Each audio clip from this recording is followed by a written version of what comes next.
Olá a todos, sejam bem-vindos a mais um estudo no canal Clamando no Deserto. Nesse momento nós vamos estudar sobre a lição 3, o Evangelho Eterno. Logo mais iniciaremos com uma oração.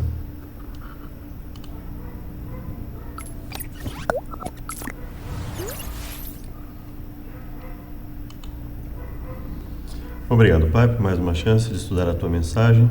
Nos dê sabedoria, nos perdoe por nossas falhas, pecados cometidos, esteja conosco, nos auxiliando. Nós imploramos em nome de Jesus. Amém. Vamos lá, então. A lição começa com o verso para memorizar em Apocalipse 14, verso 6. Já vamos começar a preparar aqui algumas coisas para...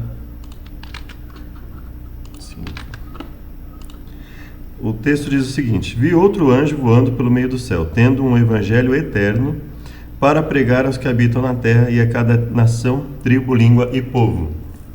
Então, primeiro ponto. Um anjo voando pelo meio do céu, tendo o evangelho eterno.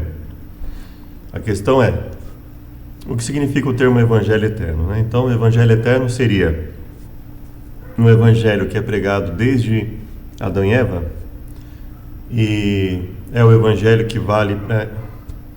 que tem mensagens que são importantes, inclusive para depois da volta de Jesus, e para pregar aos que habitam na terra, a cada nação, tribo, língua e povo, ou seja, um evangelho eterno a ser pregado para todo o mundo. Um anjo voando, um sinal de urgência, uma necessidade da mensagem, uma mensagem eterna, uma mensagem que, portanto, não admite mudança, uma mensagem que não pode ser modificada, não é uma mensagem que é para ser dada a todo mundo e que precisa ser dada da forma como foi concedida ao anjo. Na lição de sábado nós temos o quê? No Antigo Israel, nós temos aqui Apocalipse 14, 1 Coríntios, primeira carta aos Coríntios, capítulo 15, Romanos, capítulo 3, 1 Pedro, capítulo 1, Mateus 28, 19 e, por fim, Atos 1, 8. E a lição de sábado nos diz o seguinte: no Antigo Israel, quando os povos pagãos ao redor eram politeístas, adorando múltiplos deuses de madeira e pedra, a declaração de fé clara, distintiva e poderosa de Israel encontrava-se em Deuteronômio 6,4. Escute, Israel, o Senhor, nosso Deus, é o único Senhor. Escute, Israel, Yud-Heh-Vav-Heh, o Eterno é um. É o único Yud-Heh-Vav-Heh, é o único Eterno, o único Senhor. Ao longo dos séculos, o ato de cantar o Shema, oração fundamentada na palavra hebraica para ouvir, né? Shema Israel, Shema, ouça Israel, escuta Israel, o Eterno é o único, né? Relembrava aos judeus da convicção espiritual que os unia como um povo e que fortalecia a determinação de manter sua identidade singular como adoradores do único Deus verdadeiro. E vale até hoje, né? Então, a ideia de Deus sendo único vale até hoje, né? O que mudou, basicamente, é a concepção dessa unidade, por exemplo, como uma unidade composta entre os cristãos que creem, por exemplo, na Trindade. Mas a noção de Deus como único, ou seja, que não admite que outro venha estar ali na mente do servo de Deus, ou seja, não pode haver outro Deus além dele, a quem nós venhamos a seguir, não pode haver outro Deus que venha a ser obedecido, né? Principalmente não pode haver um outro Deus na adoração na casa de Deus, né? E na causa de Deus também não pode haver outro Deus. Para os adventistas do sétimo dia, as 3 mensagens angélicas de Apocalipse 14 são o nosso Shema. Elas são nossa profissão de fé, define quem somos como povo e descreve nossa missão ao mundo. Em suma, nossa identidade profética singular está descrita em Apocalipse 14, 6 a 12. E é ali que encontramos nossa paixão para proclamar o Evangelho. Então, o que nós temos? Nós temos ali três pontos, né, que é importante percebermos. Ele fala da necessidade de pregar o Evangelho eterno, ele fala da necessidade de enxergar a Deus como o Criador e o único que pode ser reconhecido como Criador, Redentor, Mantenedor do mundo, da necessidade de reconhecer que existe um reino de confusão no mundo, que esse reino de confusão vai cair e que nós não podemos aceitar esse reino de confusão, esse governo de confusão, essa falsa mensagem que vem competir com a mensagem do verdadeiro Deus, desse reino que vem, desse poder que vem perseguir os servos de Deus, anular de toda e qualquer forma a mensagem de Deus. Então esse é o ponto, né? E que aqueles que insistirem em se rebelar e se manter nesse caminho, eles também vão ter as consequências dessa rebelião. Então Deus dizendo que não passará impune nenhuma, essa perseguição ao povo de Deus não passará impune, a busca de anulação da mensagem de Deus não passará impune. Lição de domingo: um livro de esperança e de graça. Quando a maioria das pessoas pensa no último livro da Bíblia, no caso, se referindo ao Apocalipse, não pensa na graça. Quando consideram a mensagem divina para os últimos dias, seus pensamentos se voltam para bestas assustadoras, símbolos místicos e imagens estranhas. O Apocalipse tranquiliza pessoas, mas também assusta, o que é lamentável, porque o livro está cheio de graça e de esperança. E a questão de se tranquilizar ou se assustar vai depender muito da convicção de quem lê, né? Então, e a disposição em aprender e entender o que está escrito ali. Então, é evidente que o livro do Apocalipse, ele fala de uma série de coisas duras ali, que acontecem, que aconteceram, que vão acontecer, e que causam, evidentemente, uma apreensão, né, pelas coisas que vão acontecer. Mas aqui existe uma diferença entre aquele que busca servir a Deus e sabe que diante dessa busca vai ter que sofrer algumas perseguições, mas que terá a vitória no final. Então, existe uma certa apreensão pela perseguição que o povo de Deus tem que sofrer, mas ao mesmo tempo existe uma alegria, uma esperança pela restauração. Por outro lado, existe um grupo ímpio que sabe que terá uma certa vantagem, vamos por assim dizer, ao perseguir o povo de Deus, vai ter uma vantagem numérica, vai parecer que está dominando, vai perseguir muitos vão negar a fé, aqueles que não negarem vão continuar a ser perseguidos. Então, para essas pessoas, aparentemente, elas estarão no controle, mas Apocalipse fala que, na realidade, Deus protege os seus, e independente do que aconteça a eles, eles estão salvos. E enquanto que esse outro grupo, não havendo arrependimento, estará perdido. Então existe essa distinção, né? E em cada grupo de pessoas vai haver um sentimento diferente, de acordo com o lado que a pessoa decidir aceitar. Deus nos dá razões para nos alegrarmos na sua salvação, né? Leia Apocalipse 1, de 1 a 3 e 14 e 6, porque essas passagens não falam apenas sobre destruição, mas também sobre o Evangelho eterno. Então, vamos lá em Apocalipse, vou aproveitar aqui, Apocalipse capítulo 1.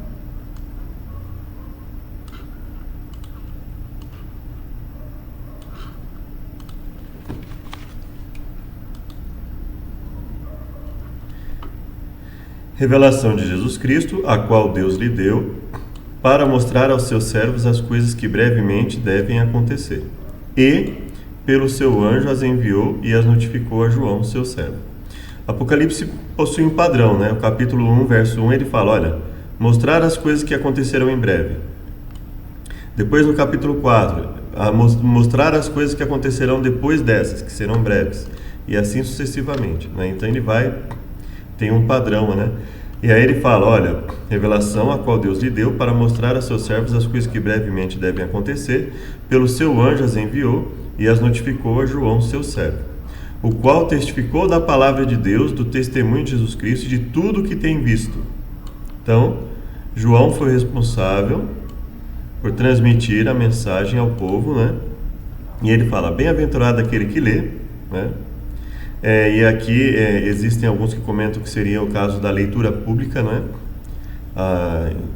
Além hoje nós aplicamos inclusive a leitura individual, obviamente é bem-aventurado aquele que lê, seja ela pública ou seja individual, mas aqui muito estaria focado na leitura pública da mensagem às pessoas, né? Até porque a quantidade de material não era vasta como hoje em dia, né? E os que ouvem as palavras dessa profecia e guardam as coisas que nela estão escritas, porque o tempo está próximo. Então ele fala, feliz o que lê, felizes os que ouvem e guardam o que nela está escrito. Então ele fala, o Apocalipse, ele inicia dizendo que aqueles que buscarem entender o livro, aqueles que buscarem ler, praticar o que está escrito, ler, ouvir e praticar, eles são bem-aventurados, né? Eles têm bênçãos de Deus guardadas para eles, né? Então, e Apocalipse 14:6, como nós já lemos, do Evangelho Eterno. Aqui Apocalipse 14, verso 1, fala do Cordeiro sobre o Monte Sião, com voz de trovão, voz de muitas águas, o cântico, como um cântico novo diante do trono. Fala dos 144.000 comprados da terra. Fala que na sua boca não se achou engano, são irrepreensíveis e, portanto, fala de uma vitória daqueles que seguem a Deus. E aí, dentro desse contexto, ele fala de um evangelho eterno, ou seja, depois de retratar, depois de ver a vitória dos servos de Deus, os 144.000 comprados da terra pelo sangue de Cristo. Aí ele fala do evangelho eterno e ele começa com o verso 7, temei a Deus, dizendo com grande voz, temei a Deus, dai-lhe glória. Então ele fala, temam a Deus, deem glória a Ele, honrem a Deus, né? E então, por que essas passagens não falam apenas sobre destruição, mas também sobre o evangelho eterno? Elas falam de esperança, elas falam de vitória, principalmente o contexto de Apocalipse 14:6, o contexto anterior e imediato, a parte de Apocalipse 14, de 1 a 5, fala da vitória dos 144.000, deles estarem com o Cordeiro, de um reino que jamais terá fim. Aí vem aqui, fala do juízo de Deus, né? Verso 7 fala do juízo de Deus, fala da necessidade de temer a Deus e glorificá-lo, honrar a Deus, respeitar a Deus, obedecer ao que Ele coloca, ou seja, enxergar a Deus como Senhor.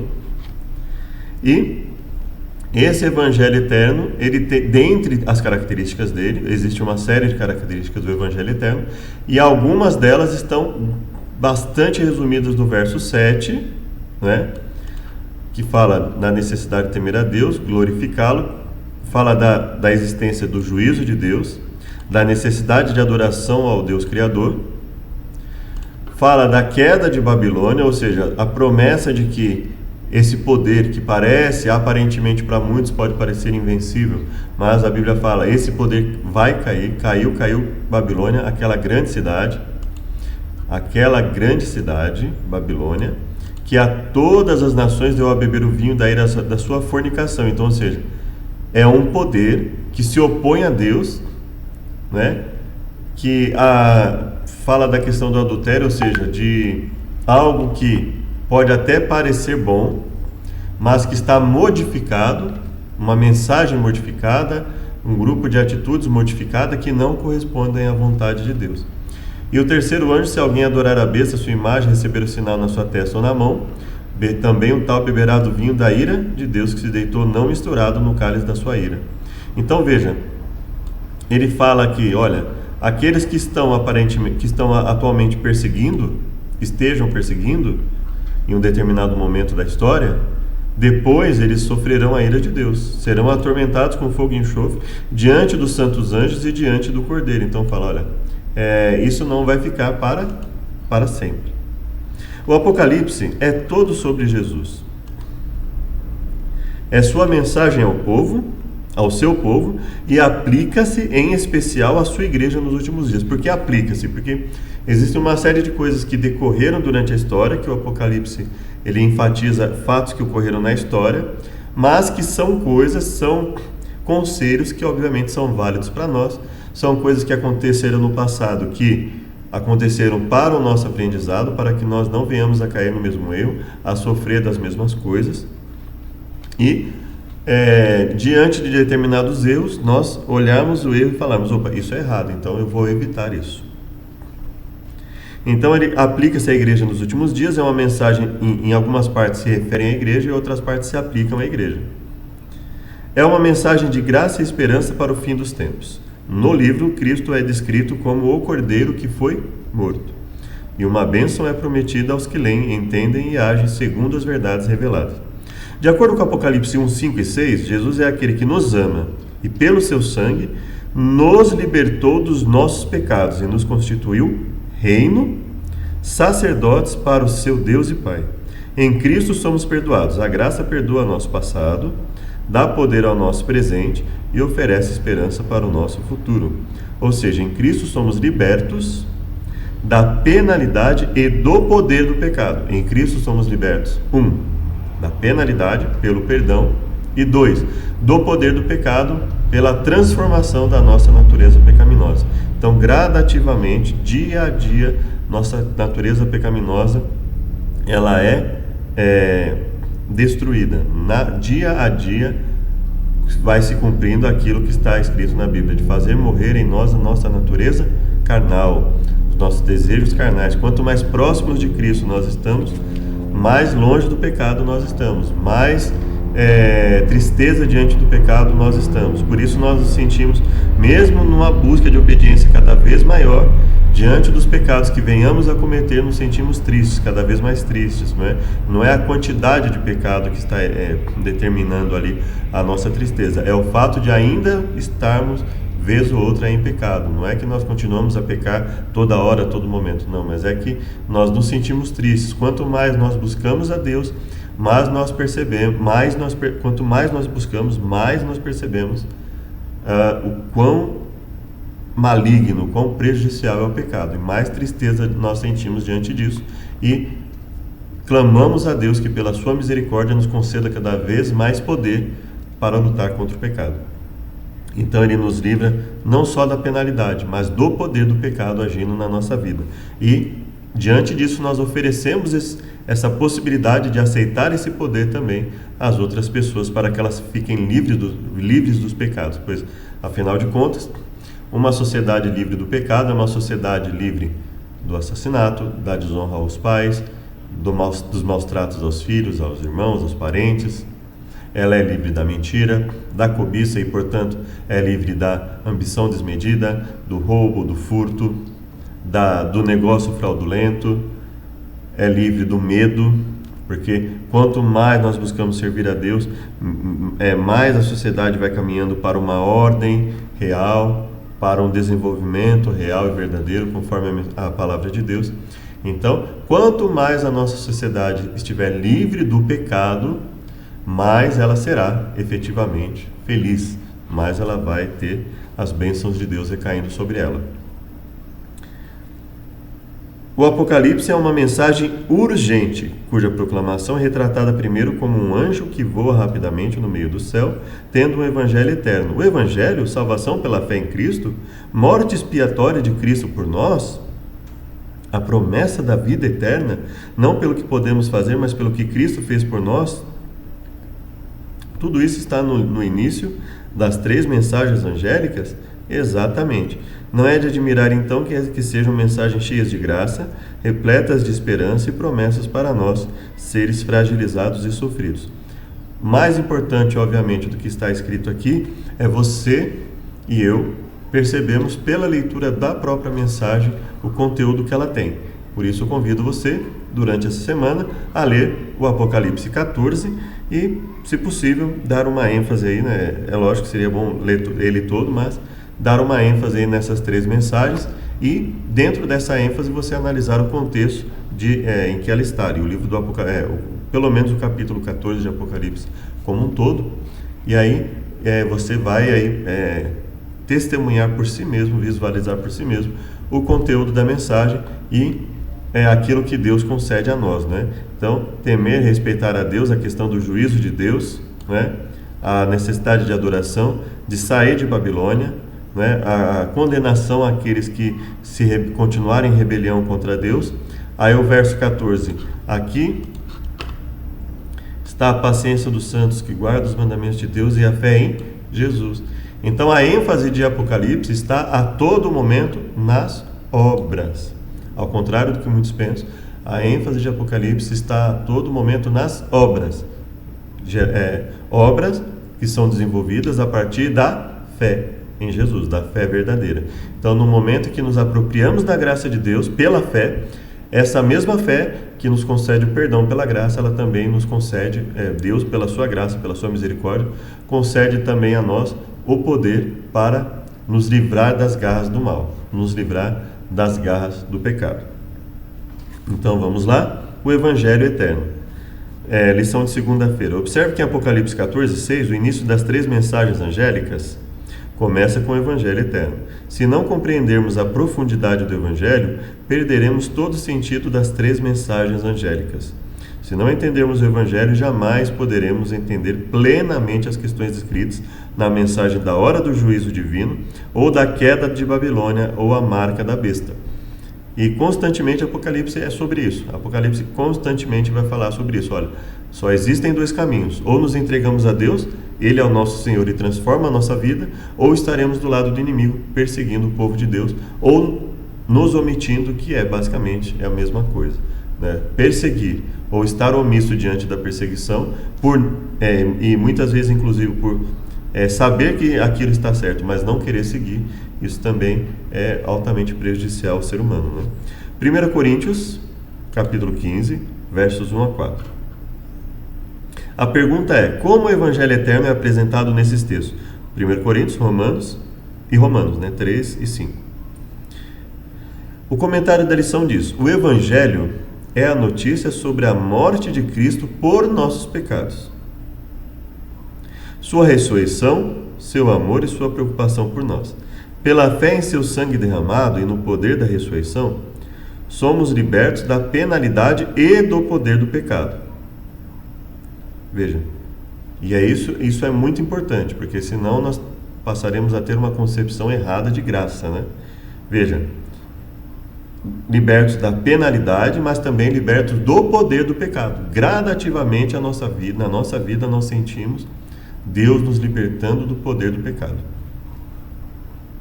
Os pensamentos de Paulo estavam imersos em Cristo. O Salvador era o centro de seu ensino e pregação. O Cristo crucificado o redimiu da condenação e da culpa do passado. O Cristo ressurreto lhe deu poder para o presente, e o Cristo que voltaria lhe deu esperança para o futuro. Redenção diante da condenação e culpa, poder para o presente, esperança para o futuro. Observe 4 pontos nos textos de Romanos. Somos justificados pela graça. 1. Somos justificados pela graça. 2. A graça é uma declaração da justiça de Deus, ou seja, Deus, pelos méritos de Cristo, nos oferece o perdão dos pecados. A graça justifica os que pela fé aceitam a Jesus, ou seja, existe uma condicional, que é aceitar Jesus. E aceitar Jesus não é apenas falar que Ele é Senhor, que Ele é Salvador, é reconhecê-lo como Salvador e Senhor da nossa vida e, portanto, deixar que Ele nos transforme pelo seu poder. Deixar que o Espírito Santo haja na nossa vida, mude a nossa mente, mude o nosso comportamento, mude a nossa fala. Então, pensamentos, palavras e ações serão efetivamente transformados dia a dia. E quando cairmos, viermos a cair, caso venhamos a cair, nos levantarmos. Ele continua dando poder para nos levantarmos, desde que aceitemos, desde que estejamos dispostos a continuar ao lado dele nessa luta. Deus demonstrou seu amor por nós enquanto éramos pecadores. A graça não pode ser comprada, não é obtida por... E aí você pode pensar assim, o que significa enquanto éramos pecadores? Enquanto ainda, mesmo enquanto éramos pecadores voluntários, mesmo enquanto ainda não aceitávamos a misericórdia de Deus, não estávamos dispostos a nos arrepender e nos converter, a graça já nos era oferecida. Então, Deus oferece a todos os seres humanos. E aí, nós deixamos de ser pecadores voluntários, de pecar deliberadamente, ou seja, sabendo que é errado, continuarmos em erro, em rebelião contra Deus. Eu faço mesmo, não estou nem aí, não quero mudança, não é? Então, nós saímos, alguns já nasceram na fé, outros não mais, mas alguns estavam em rebelião e abandonaram isso, outros talvez não, né?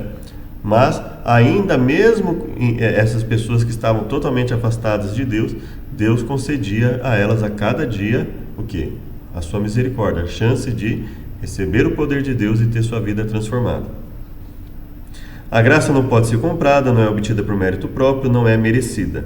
Jesus morreu a dolorosa morte que os perdidos morrerão, experimentando a plenitude da ira do Pai, ou juízo contra o pecado.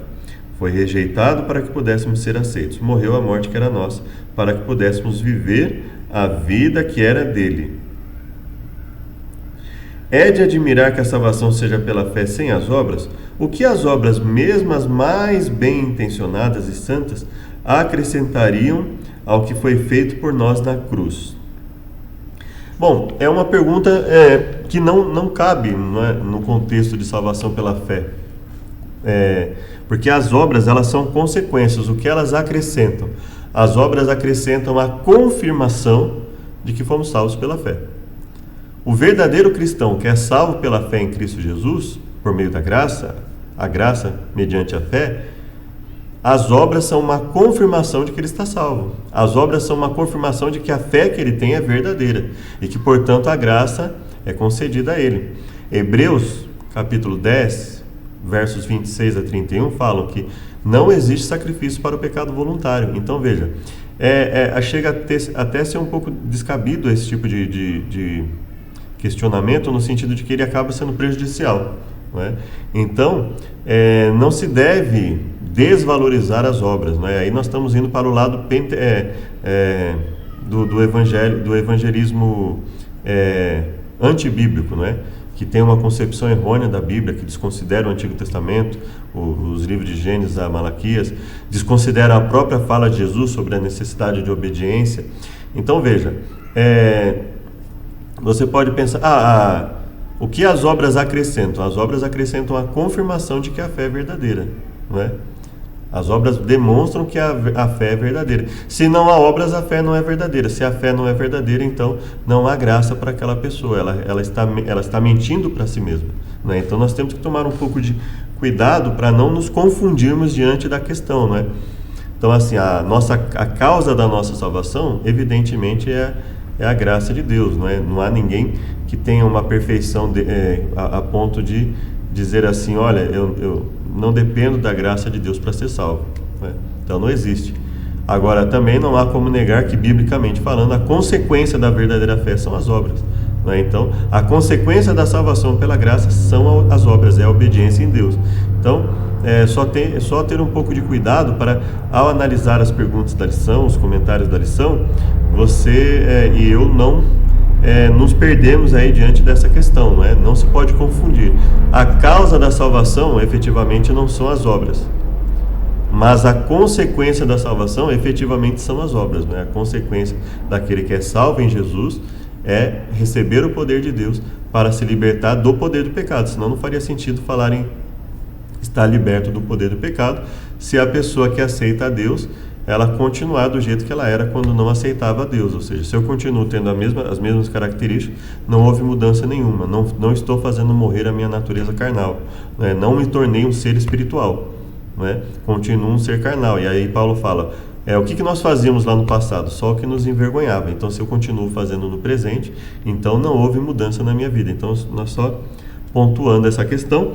E vamos lá então para 1 Coríntios 15, de 1 a 4.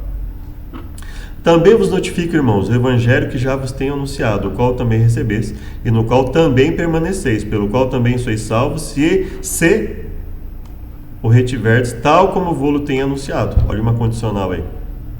Então veja, você aceitou pela fé? Amém, essa é a causa. Agora, essa fé, se for verdadeira, ela vai ter consequências. Uma delas é reter o evangelho tal como foi anunciado, não adulterar a mensagem para atrair membros, para encher a igreja, porque a sociedade se modificou, então o evangelho precisa se modificar. Jamais. Até porque a sociedade ela tem gradativamente se modificado para o pior muitas vezes e não para o melhor. Então o evangelho ele não pode se adaptar à sociedade. É a sociedade que precisa reconhecer o poder do evangelho e mudar em função dele. Se não é que cresces em vão, olha só, mais uma advertência, se não é que cresces em vão. Se não é que a sua crença não foi só nominal, olha só as advertências de Paulo. Porque primeiramente vos entreguei o que também recebi. Eu estou entregando para vocês o que eu recebi, não estou alterando a mensagem. Não posso alterar a mensagem. Que Cristo morreu por nossos pecados segundo as Escrituras. Que foi sepultado, ressuscitou ao terceiro dia, segundo as Escrituras. Foi visto por Cefas, Kefa, Pedro, Simão Pedro, depois pelos 12. Depois visto uma vez por mais de 500 irmãos, dos quais ainda vive a maior parte. Depois por Tiago, e por derradeiro apareceu a mim como a um abortivo. Eu que sou o menor dos apóstolos, que não sou digno de ser chamado de apóstolo, pois persegui a igreja de Deus. Veja que Paulo não tinha orgulho algum do que ele fazia, ou seja, Deus havia transformado de tal ponto que aquilo que ele acreditava ser vontade de Deus, ele repudiava por completo. Olha só a transformação que Cristo causa no ser humano.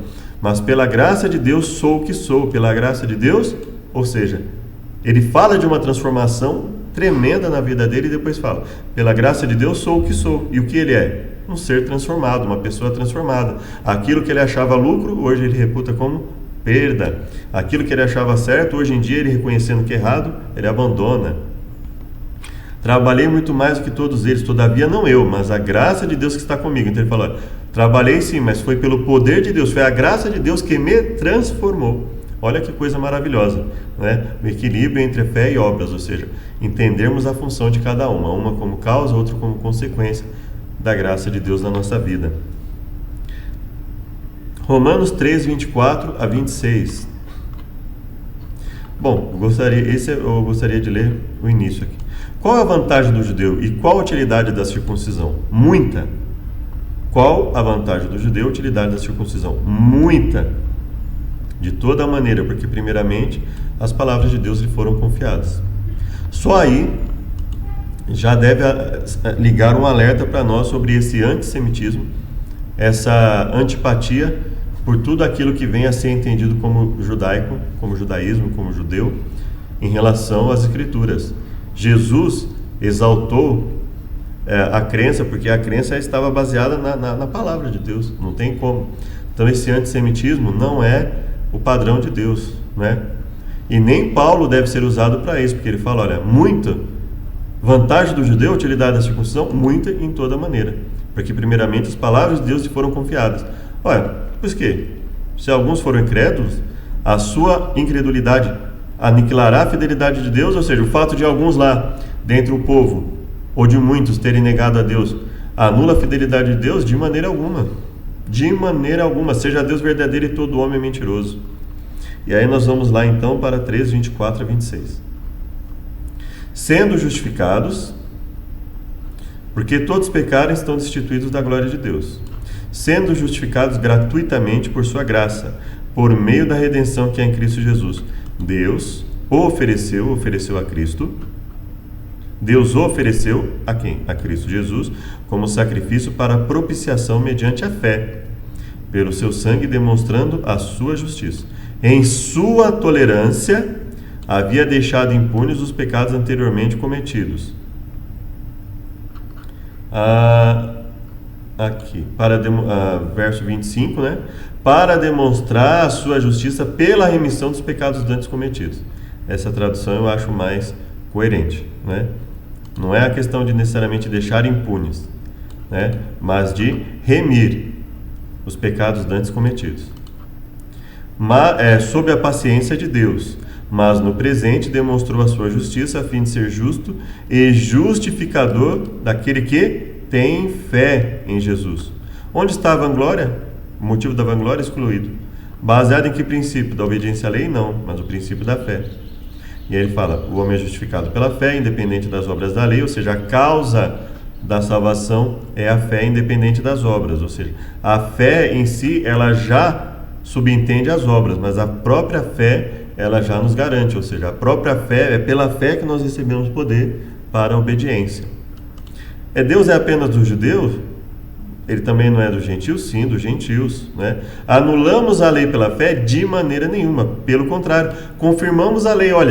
Ora, não faria nenhum sentido se Paulo não estivesse dizendo evidentemente que a causa é sim a fé, mas a consequência são as obras, é a obediência. Senão ele não falaria, confirmamos a lei. Agora nós vamos para capítulo 5, versos 6 a 8. Porque Cristo, estando nós ainda fracos, morreu a seu tempo pelos ímpios. De fato, no devido tempo, quando ainda éramos fracos, Cristo morreu pelos ímpios. Dificilmente alguém morra por um justo.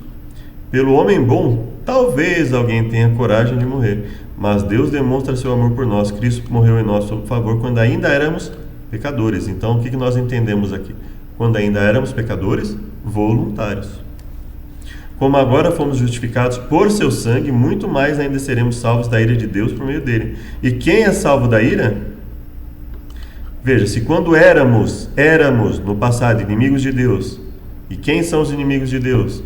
Deus não é inimigo do povo, mas quem se faz inimigo de Deus? Aquele que se rebela contra ele.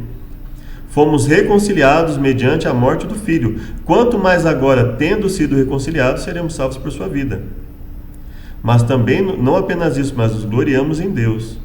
Da mesma forma como o pecado entrou no mundo, não é? Todos pecaram, e aí ele fala... Não há comparação entre a dádiva e a transgressão. Não se pode comparar. Se pela transgressão a morte veio, muito mais reinaremos nós em vida, né? Por meio de Jesus Cristo.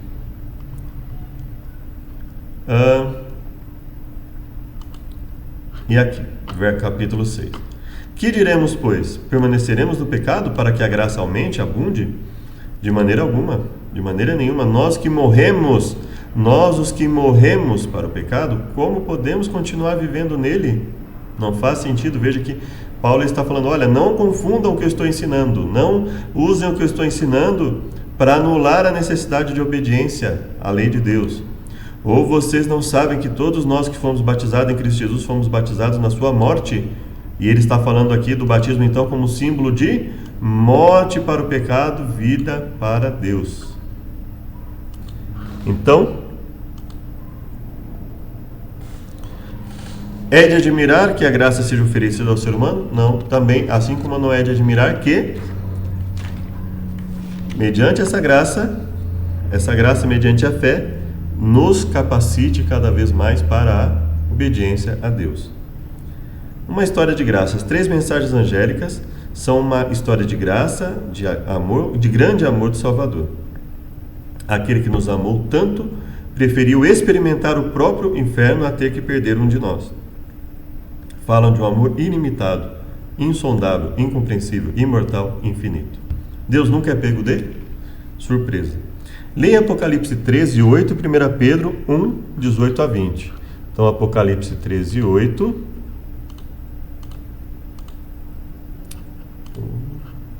Aí. E 1 Pedro. Então, vamos colocar aqui um ao lado do outro, né? Apocalipse 13, 8 e 1 Pedro. O que esses versos nos ensinam sobre o plano da salvação? A expressão Evangelho Eterno em Apocalipse 14, 6 fala do passado, presente e futuro. Quando Deus criou a humanidade com capacidade de fazer escolhas morais, Ele previu que o ser humano faria coisas erradas. Uma vez que suas criaturas tinham a capacidade de escolher, Elas tinham a capacidade de se rebelar contra a amorosa natureza divina. A única maneira de evitar isso seria criar robôs controlados e manipulados por algum plano cósmico. A lealdade forçada é contrária à natureza de Deus. O amor requer escolha. E uma vez que os seres recebem o poder da escolha, existe a possibilidade de fazer escolhas erradas. O plano da nossa redenção não foi um pensamento posterior. Ou seja, não foi algo que Deus pensou depois que o homem pecou. Formulado depois da queda de Adão. Foi a revelação do mistério guardado em silêncio nos tempos eternos. Um desdobramento dos princípios que desde os séculos da eternidade tem sido o fundamento do trono de Deus. Então vamos lá, Apocalipse 13, 8.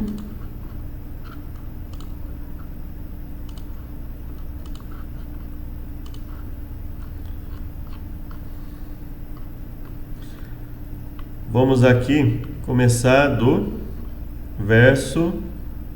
Vai ter que começar do verso 1. Né?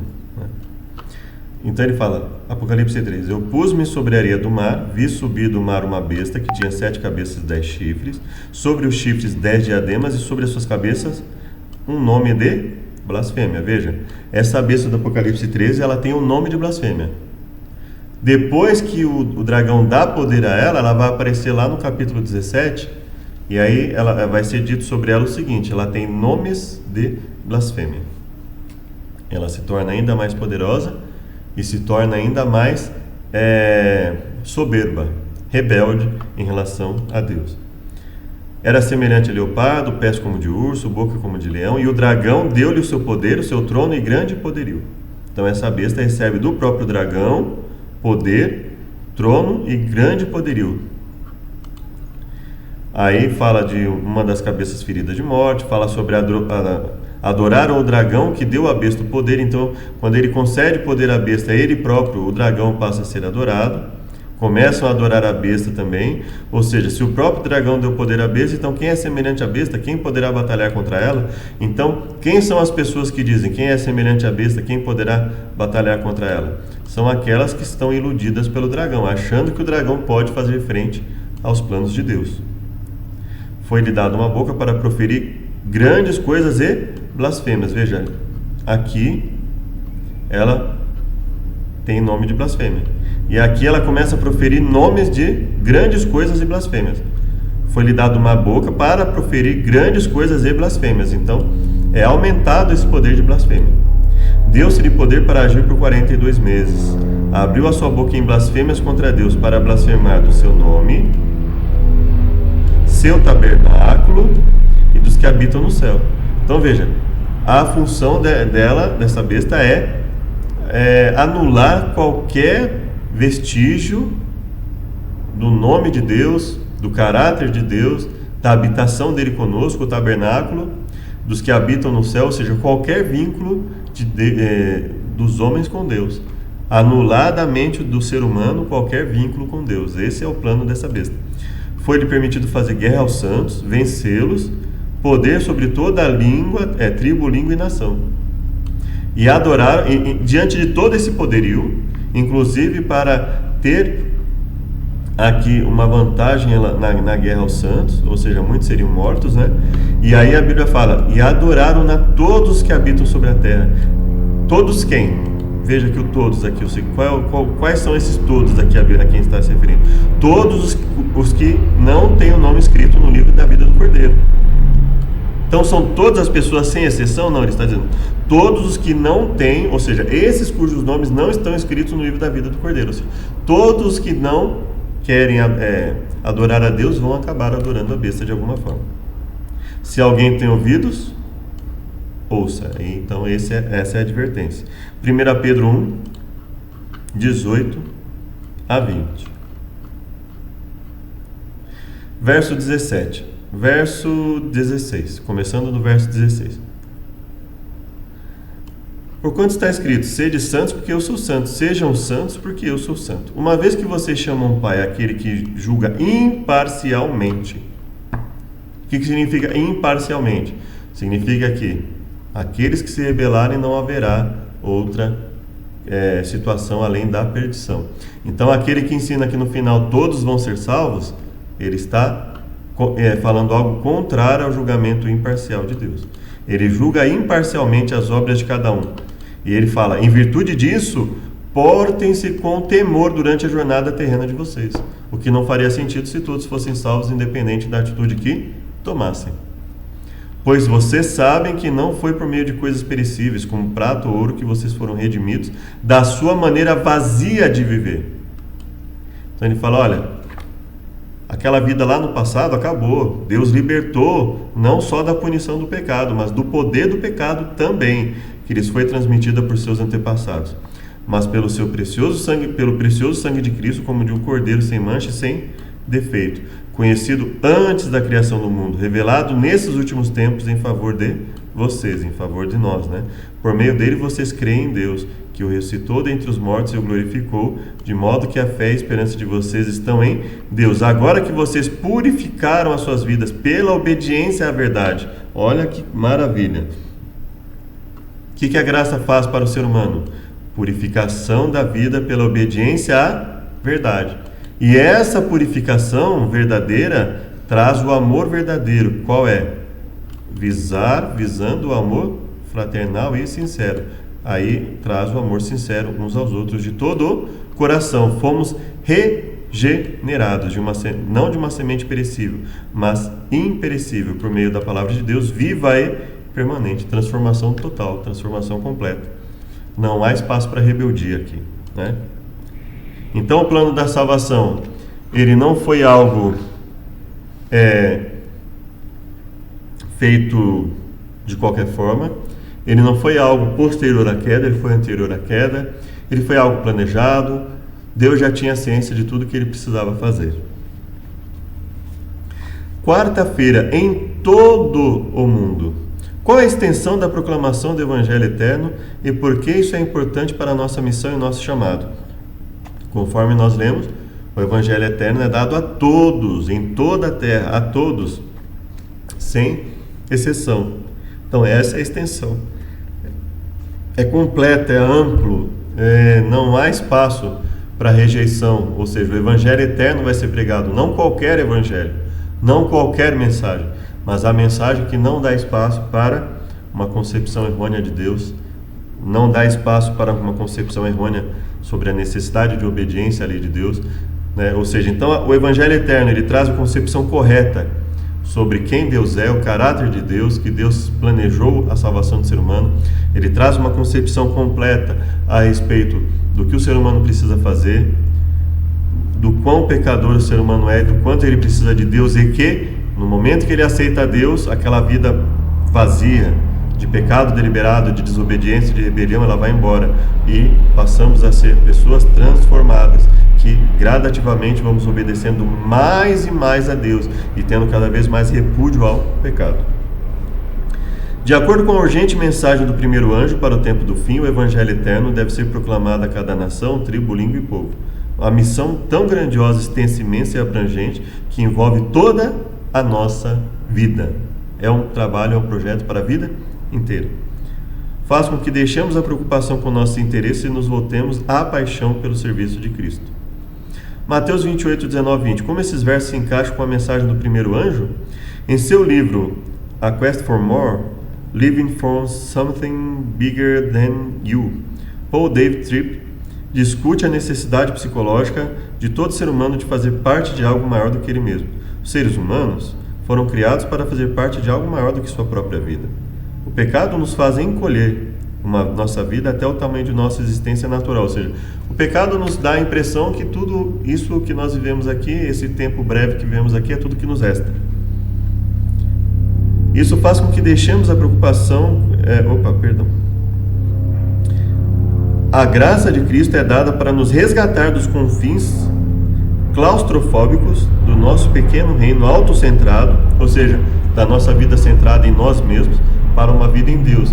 Então, entendemos que a nossa vida não se resume a isso aqui. Nossa vida é muito mais, ou seja, isso é só um breve momento diante da eternidade que vamos passar com Deus. Nos liberta para viver para os propósitos eternos e deleites gratificantes do reino de Deus. Então vamos lá, Mateus 28, 19 e 20. Vamos então Verso 16: Os 11 discípulos partiram para a Galiléia, para o monte que Jesus lhes tinha designado. E quando viram, o adoraram, mas alguns duvidaram. Então Jesus aproximou-se deles e disse: Foi-me dada toda a autoridade, todo o poder, é-me dado todo o poder, foi-me dada toda a autoridade no céu e na terra. Portanto, ide, vão, ou indo, façam discípulos de todas as nações, fazeis discípulos de todas as nações, batizando-os em nome do Pai, do Filho e do Espírito Santo, ensinando-os a guardar tudo que eu lhes ordenei, todas as coisas que eu vos tenho mandado. Então ele fala assim: olha, quando surgir Paulo lá, vocês vão deixar tudo que eu falei aqui para vocês, vão entender que o que eu falei era só até a minha morte. Ele tinha acabado de ressuscitar e fala isso: olha, aguardar todas as coisas que eu vos tenho mandado. Então, como alguém pode dizer que o que Cristo falou, ele só falou porque ele ainda não tinha morrido, não tinha ressuscitado, o seu sacrifício ainda não valia? Olha só que não condiz com o que o próprio Cristo ensina. Jesus fala: olha, é a minha palavra que é o padrão. Então tudo que qualquer outra pessoa falar, Paulo, Pedro, Tiago, João, Judas, é para se sujeitar ao que eu falei, guardar todas as coisas que eu vos tenho mandado. Então veja, aí o primeiro anjo fala o quê? Temei a Deus e dai-lhe glória, porque vinda é a hora do seu juízo. E adorai aquele que fez o céu, o mar, a fonte das águas, a terra. Adorai aquele que criou tudo que existe. Não há nada mais inspirador, satisfatório e gratificante do que fazer parte de um movimento divino, criado por Deus para realizar uma tarefa.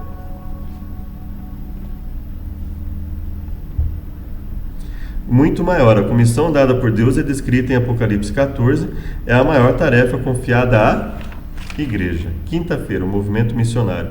Por meio do estudo da Bíblia, adventistas tiveram uma compreensão cada vez maior das 3 mensagens angélicas. Em 1874, a Associação Geral enviou nosso primeiro missionário para a Europa. Ellen White chamou John Andrews de homem mais capaz de nossas fileiras. Falava pelo menos 7 línguas, podia repetir o Novo Testamento de memória e conhecia a maior parte do Antigo Testamento. Não é pouca coisa, Então, Deus seja louvado por tudo que esse homem aqui, pelo tempo, pela dedicação que ele teve ao Evangelho, não é verdade? Era um brilhante estudioso, escritor prolífico, pregador poderoso e teólogo competente. Por que enviar um homem assim para um lugar em que havia bem poucos crentes? Por que enviar o homem mais capaz para um campo desconhecido? E por que ele estava disposto a ir? Sua esposa tinha morrido alguns anos antes. Olha só que coisa maravilhosa. Por que ele deixaria a família e os amigos na América do Norte e navegaria com seus 2 filhos para uma terra desconhecida, arriscando tudo pela causa de Cristo? Como compreender isso? Só há uma razão. Ele acreditava que Jesus em breve voltaria, que a mensagem da verdade para o tempo do fim devia ser pregada no mundo todo. Isso é fantástico. Isso é fantástico. Total desprendimento. Que semelhança há nesses textos? Nós já lemos Apocalipse, Atos 1:8. Mas recebereis virtude do Espírito Santo que há de vir sobre vós. Ser-me-eis testemunhas em Jerusalém, toda a Judéia, Samaria e até os confins da terra. Então ele fala, olha, poder do Espírito Santo. Apocalipse 14:6, a mesma coisa, Apocalipse 14:6. O Evangelho eterno para proclamar. Atos 1:8 fala a mesma coisa, o poder dado para proclamar. E Mateus 24:14.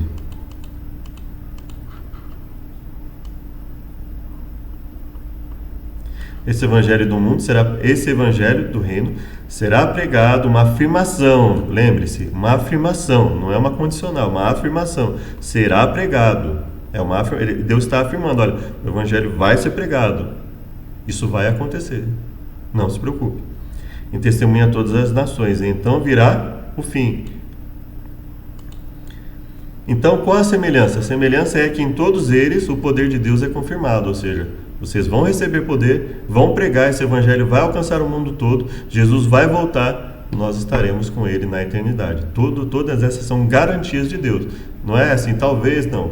São garantias. Sexta-feira, estudo adicional. O que é o ser humano em comparação com o infinito que o cerca? Viver apenas para si mesmo, quando há tanto ao nosso redor e além de nós, é como ficar trancado a vida toda em confinamento em meio a uma grande cidade que você sente vibrando além das paredes. Somos servos de Deus, com o rosto iluminado. Somos servos de Deus com o rosto iluminado, irradiando uma santa consagração.